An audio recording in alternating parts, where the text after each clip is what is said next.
Today I'm going to talk about time and how valuable it is for anyone in business, particularly real estate, because that's where I'm working in. So let's look at time. Let's look at 1 year. There's 52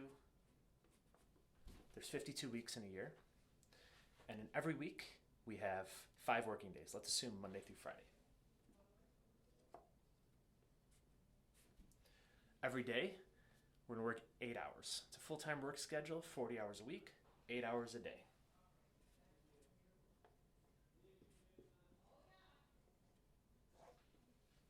That gives us a total number of hours every single year of 2,080.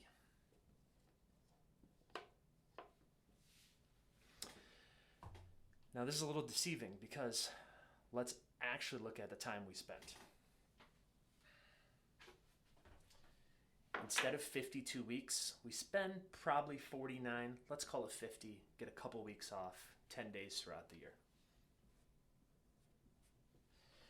5 days a week turns into 4. Sometimes we take Friday off, take a half day somewhere in there. Let's say 4 solid days of work a week.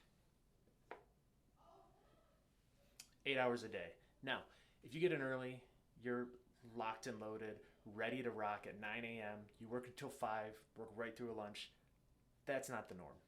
You have a couple breaks. You might take lunch, get distracted a little bit. Let's say an hour or two a day, you are pulling out of work and you're not maximizing efficiency. So let's call it 6 hours of really good work, productive work daily. 6 times 4 is 24, times 50 is going to give us 1,200 hours.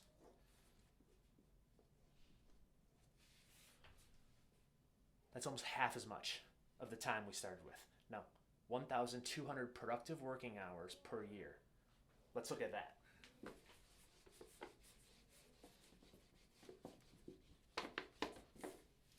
Let's say you want to make $240,000 a year.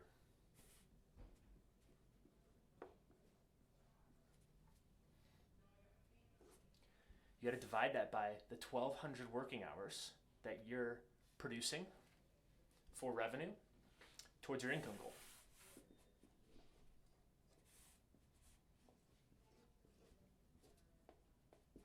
That means you have to look at $200 an hour activities. Now, that assumes that at 1,200 hours a year, you are fully maximizing $200 an hour activities. So if you're a consultant and you're charging $200 an hour, you have to be working all those hours, actually billing clients, receiving that revenue in order to make this dollar amount. So let's say you're not. Let's say you're not 100% efficient. That means you have to focus on activities that are actually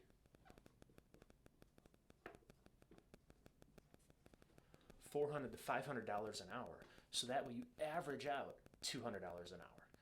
This is especially critical in like real estate and the job I do, because I'll analyze investment opportunities or potential deals, and I won't go after all of them. So the time I spend there, I might learn some things, but it's complete waste unless I can actually go through with the project and then have the money come back out. So you're going to have to go after and target opportunities that are $400 to $500 an hour in order to average out to $200 an hour in the long run.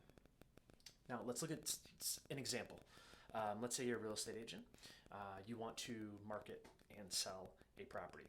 The total rate that you would get paid is $5,000. So this might be a listing, and depending on the price and the terms you have with your seller, it's going to be a $5,000 commission check. Now, assuming that, let's take out all the time you need to get that property. Let's look at just the time you need to prepare, market, sell, negotiate, close that property. Now all of a sudden, if we look at this correlation, that's only 10 hours of work. Now 10 hours goes real fast when it comes to real estate. Imagine this property is 30 minutes from your office or your house. So every time you drive there, it's 30 minutes there, 30 minutes back. Every single appointment burns up at least 1 hour of time just driving. So if you go there 3 times, that's 3 hours plus whatever time you're spent there. You're only going to be able to spend only a few hours outside of driving there and back to actually work on marketing, selling, negotiating on this property before you dilute this rate. So this is why focusing on activities at a higher dollar per hour will get your average to where you need to be depending on your goals. If you're working with buyers or opportunities that don't always convert, then you have to be even higher than this.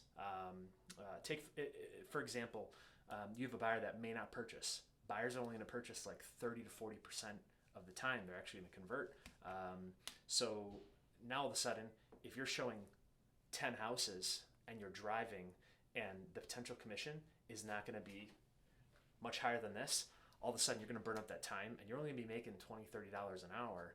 And you might as well get a job where you know you can actually make that money and you can count on it and it can be consistent. Otherwise, you need to look at your revenue per hour and what your opportunities are going after in order to maximize your income.